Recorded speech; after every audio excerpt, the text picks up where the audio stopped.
सबको जय मसीह की। प्रभु यीशु के सुंदर नाम में आप सबको बहुत ऐसे से आशीष मिले।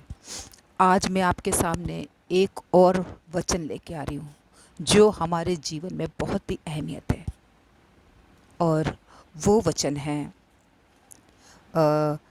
साम चैप्टर 138 वर्स 2। तूने अपने वचन को अपने बड़े नाम से अधिक महत्व दिया। तूने अपने वचन को बड़े नाम से अधिक दिया, अपने बड़े नाम से अधिक दिया। तो परमेश्वर ने अपने से भी ज़्यादा किसको महत्व दी? वचन को महत्व दी। तो क्या आप और मैं आज वचन को महत्व देते हैं? आप सभी से मेरा सवाल है कि आप क्या वचन को महत्व देते हैं? पहले मैं भी वचन के बारे में नहीं समझती थी, नहीं जानती थी। और जब से खरी शिक्षा में आई हूँ, जब से मैंने पास्टर दानियल राज जी को सुना है और उनकी खरी शिक्षाओं को लेके चल रही हूँ, तो मुझे समझ में आया है कि वचन का हमारे जीवन में कितना महत्व है। तो मेरे प्रियो, आपको भी समझ में आना चाहिए कि हमारे जीवन में वचन का महत्व सबसे पहले होना चाहिए, क्योंकि आदि में वचन था, वचन परमेश्वर के साथ था, वचन ही परमेश्वर था। तो इसको हम कहते हैं कि बाइबल इज़ फाइनल अथॉरिटी। यह अधिकार दिया गया है, परमेश्वर ने अधिकार दिया गया है, परमेश्वर ने इसको अधिकार दिया है। और आजकल क्या कर रहे हैं लोग? ऐसे बहुत से ग्रुप आ चुके हैं और आते रहेंगे। ऐसे बहुत से लोग आते रहेंगे, बहुत से लोग जाते रहेंगे, लेकिन वो क्या सिखाएंगे? वो बाइबल में से नहीं सिखाएंगे। वचन का महत्व आपको कभी नहीं सिखाएंगे। जब मैं रोमन कैथलिक में थी तो मैंने इस चीज़ों को कभी समझा ही नहीं था। वचन क्या होता है, वचन को कैसे लेना चाहिए, वचन कितना जीवन में हमारे महत्व रखता है। वचन के बिना हम कुछ भी नहीं है। तो वचन का हमारे जीवन में होना बहुत महत्व, ये मैंने यहाँ आकर सीखा खरी शिक्षाओं में। और किसको क्या अनुभव है उसके आधार पर हम नहीं चलते। आजकल के जितने भी ग्रुप आ गए हैं और उनका क्या एक्सपीरियंस है, वो उसके आधार पर हम नहीं चलेंगे। कौन क्या सिखाता है, क्या बोलते हैं, रोमन कैथलिक वाले क्या सिखाते हैं, प्रोटेस्टेंट वाले क्या सिखाते हैं, जवा विटनेस वाले क्या सिखाते हैं, माता यरूशलेम वाले क्या सिखाते हैं, है ना। और बहुत से ऐसे कल्ट ग्रुप है, वो क्या सिखाते क्या नहीं सिखाते, इससे हमें कुछ लेना देना नहीं, क्योंकि वो आउट ऑफ कॉन्टेक्स्ट सिखाते हैं। वो वचन में से सिखाते ही नहीं है, तो हम उनसे क्या सीखें? जो हमें वचन से सिखाता है हम उनकी बातें सुनेंगे और बाइबल की बातें सुनेंगे। अगर हमें मसीह का जीवन जीना है, परमेश्वर के हिसाब से चलना है, तो हमें वचन को सीखना बहुत ज़रूरी है, जिसके बारे में मैंने आपको बताया। अब मैं आपको बताती हूँ गलातियों chapter 2 verse 20 sorry Galatians chapter 2 verse 20। तो इसमें क्या लिखा हुआ है? मैं मसीह के साथ क्रूस पर चढ़ाया गया, अब मैं जीवित नहीं रहा, परंतु मसीह मुझ में जीवित है।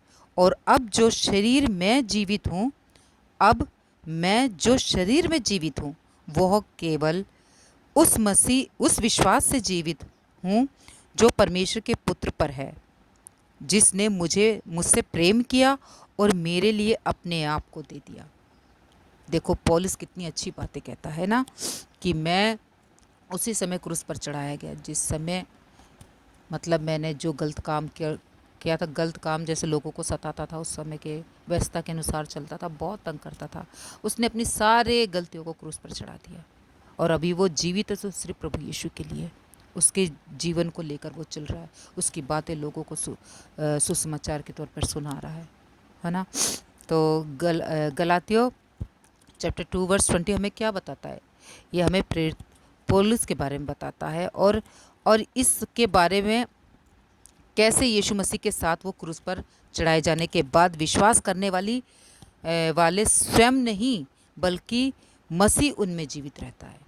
वो खुद अपना बयान देते हैं कि मैं नहीं हूँ, बल्कि मुझ में मेरा परमेश्वर, मेरा प्रभु यीशु जीवित है। पौलुस कहता है मैं मसीह के साथ क्रूस पर चढ़ाया गया, उसी तरह आज हम लोगों को भी अपना जीवन, अपने बुरे काम, अपने हर एक चीज़ों को क्रूस पर चढ़ा देना है। और हमें, जब तक हमने प्रभु को नहीं जाना तो हम अपने हिसाब से जी रहे थे, लेकिन आज हमने परमेश्वर को जाना है, त्रिएक परमेश्वर को जाना है, ट्राइन गॉड को जाना है, पिता परमेश्वर, पुत्र परमेश्वर, पवित्र आत्मा परमेश्वर को जाना है हमने, तो हमें अपने प्रभु यीशु के हिसाब से चलना है, अपने परमेश्वर के हिसाब से चलना है। बहुत मौज मस्ती हमने की है जब हम नहीं जानते थे, लेकिन अब उसके हिसाब से चलना है। और अब मैं जीवित हूँ परंतु मसीह मुझ में है। अब मैं जीवित तो हूँ, लेकिन मैं पहले जैसा नहीं हूँ। मैं मसीह की तरह अपना जीवन जी रहा हूँ। वो मुझ में जीवित है और वो मुझसे जो कार्य करता है, पवित्र आत्मा जो मुझे गाइड करता है, लीड करता है, वही मैं अपना जीवन जी रहा हूँ। और जो जीवन अब मैं शरीर में जी रहा हूँ, वे परमेश्वर के पुत्र में विश्वास के द्वारा ही जी रहा हूँ। मैं उस पर विश्वास करता हूँ, इसलिए मैं अब तक जीवित हूँ।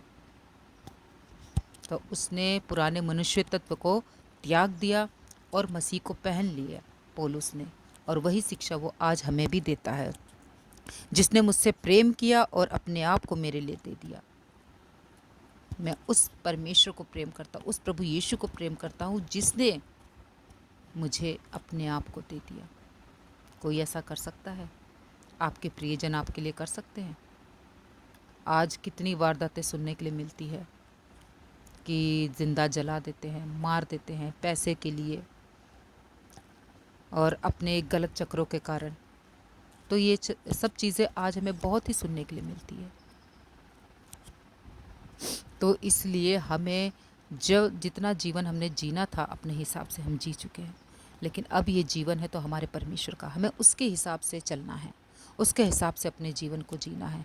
और वचन का ज्ञान, वचन का महत्व हमारे जीवन में बहुत ही ज़रूरी है। तभी तो हम शैतान की उन सारी बुरी चालों को हम समझ सकेंगे। तो इसलिए हमें परमेश्वर का ज्ञान और संसार का ज्ञान और शैतान का ज्ञान होना बहुत ज़रूरी है। हम इन तीनों में फ़र्क पता कर सकेंगे कि कौन परमेश्वर की ओर से है और कौन शैतान की ओर से है। हमें इस संसार में दोनों में फ़र्क देखना है। हम परमेश्वर की बातों को शैतान की बातों से नहीं मिला सकते, क्योंकि शैतान टोटल गलत है। और वो आज कल क्या कर रहा है, गड़बड़ी आप देख ही रहे हैं। कितना कोशिश कर रहा है वो लोगों को भरमाने की, लोगों को गलत तरीके से टीचिंग में लाने की, गड़बड़ियाँ पैदा कर रहा है। और उसके चक्रों में काफ़ी लोग पड़े हैं। उसके कारण एंजल वी चंद्रा ने हमारे पास्टर दानियल राज जी के साथ में डिबेट किया। जो बहस का मुद्दा था, जिसको लेकर बातों को क्लियर करना था कि क्या चीज़ सच्चाई है, कौन सा वचन बाइबल में से बोला गया है, कौन सा बाहर में से, ये डिस्कस करना था। तो उसने तो पूरी धज्जियाँ उड़ा दी। तो मेरे प्रियो, शैतान किस तरह से कार्य कर रहा है आप खुद देख रहे हैं। वचन को तोड़ मरोड़ के सांसारिक बातों को ला कर किस तरह से, और अभी कल परसों मैंने वीडियो देखा तो उसमें किस तरह से बातें कर रहा है। बाप रे, आप सुनकर चौंक जाओगे कि उसको पूरा टोटल संसार की बातें बोल रहे हैं। वचन में से तो उनको ऐसा लगता कुछ आता ही नहीं है, और सच में कुछ नहीं आता, और सीखने की बहुत ज़रूरत है। बड़ी बड़ी बातें करने से, चिल्लाने से कोई फ़ायदा नहीं। वचन को सही तरीके से काम लाने वाला इंसान सच्चा है, और वही परमेश्वर के साथ चल रहा है। लेकिन जो सही तरीके से काम में नहीं लाया जाता है क्या बोलते हैं, वचन को, तो वो श्रापित है। शैतान किस तरह से गड़बड़ियाँ कर रहा है लोगों के बीच में, वचन को लेकर आपके सामने है। और अभी ऐसे लोग और भी आ रहे हैं। मैं चाहती हूँ परमेश्वर उनके जीवन में कार्य करे और वो वचन को सही तरीके से समझ पाए। अपने घमंड को एक तरफ करिए और परमेश्वर के राज्य के लिए अपने आप को तैयार करिए। खुद भी सुधरिए, दूसरों को भी सुधारिए। अभी एक और डिबेट के लिए आए हैं जो एक नाम का बपतिस्मा लेकर। मैं चाहती हूँ कि परमेश्वर उनकी आंखें खोले ताकि वो सच्चाई को जान सके। कल दशमांश के बारे में हमारे पास्टर दानियल राज ने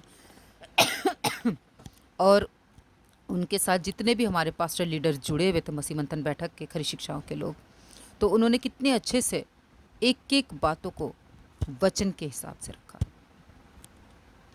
कट टू कट वचन में से बोला, कौन सा वचन किसको सपोर्ट करता है, वो सारा डिटेल हमें सीखने को मिला। और बहुत अच्छे से हमारे पास्टर लीडर लोग ने सब ने बहुत अच्छे से बातों को रखा। हमारे पास्टर जी ने भी उन बातों को क्लियर किया दशमांश को लेकर ना, जिसके लिए आज लोग इतनी जैसे भूखमरी छाई हुई है उनको दशमांश लेने की। खुशी से तो किसी से ले नहीं सकते, खुशी से कोई दे रहा है तो लीजिए, लेकिन ज़बरदस्ती उससे मांग के उस पर दबाव डाल कर लेना, ये कहाँ की अक्लमंदी है। संसार की ओर से देखें तो भी अक्लमंदी नहीं है, और परमेश्वर के वचन से देखें तो बिल्कुल भी सही नहीं है। ये रॉन्ग टीचिंग है। व्यवस्था पुराने नियम का लेकर कभी भी बात मत कीजिए। उनसे हम अच्छाइयाँ सीख सकते हैं, सही बातें सीख सकते हैं, लेकिन व्यवस्था को लेकर नहीं चल सकते, क्योंकि उसमें बहुत ही ज़्यादा बातें ऐसे व्यवस्था की है जिसको हमें पालन करना पड़ेगा। हम एक को लेकर नहीं चल सकते ना, और वो भी वो ज्यूइश लोगों के लिए था, इजरायली लोगों के लिए था। तो उन बातों को लेकर हम कैसे चल सकते हैं ना, उनके कितने नियम है उन सब को हम कैसे पूरा कर सकते हैं।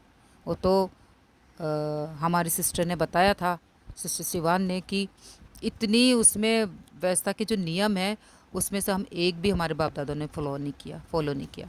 तो हम ये दशमांश को लेकर कैसे फॉलो कर सकते हैं।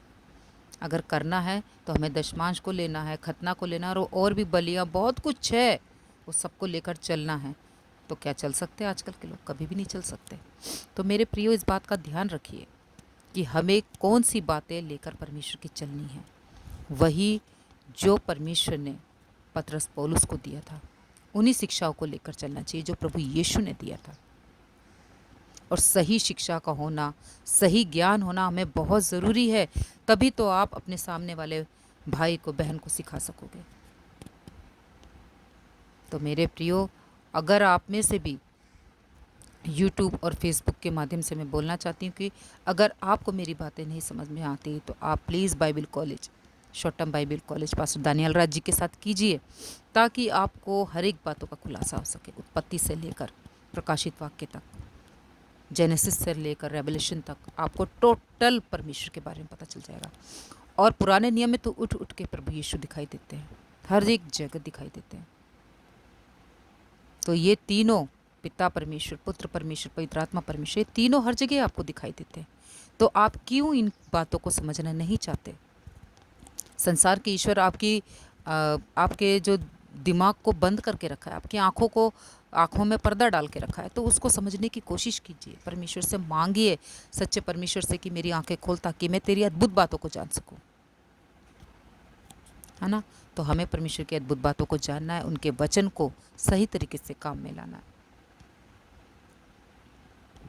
तो मैं यही कहना चाहती हूँ, जो 4 तारीख को 4 अक्टूबर को डिबेट होने वाला है, उनके साथ में, वो ब्रदर के साथ में है, ब्रदर है कि पास्टर मुझे नहीं पता, उनके साथ में होने वाला है। तो मैं चाहूँगी परमेश्वर उनको सद्बुद्धि ज्ञान दे और वो समझ सके, सही तरीके से वचन को समझ सके और सही तरीके से डिबेट कर सके।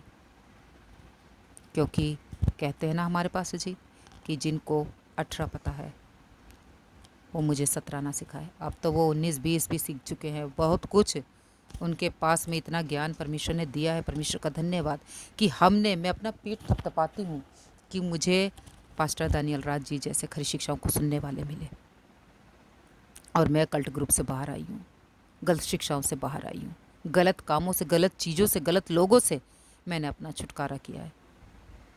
क्योंकि मुझे डर भय है परमेश्वर के राज्य में जाने से पहले मैं अपने आप को सिर्फ परमेश्वर के लिए जीना चाहती हूँ, उसके काम को करना चाहती हूँ, जो काम उसने मुझे करने के लिए सौंपा गया इस दुनिया में, इस धरती पर रह के उसके काम करना चाहती हूँ। बस मेरा एक ही मकसद है कि मैं परमेश्वर का काम करूं। क्योंकि परमेश्वर कहता है ना, वचन कहता है कि जो पेड़ फल नहीं लाता वो उसे काट डालता है।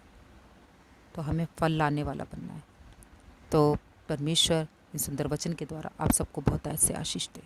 जय मसीह की।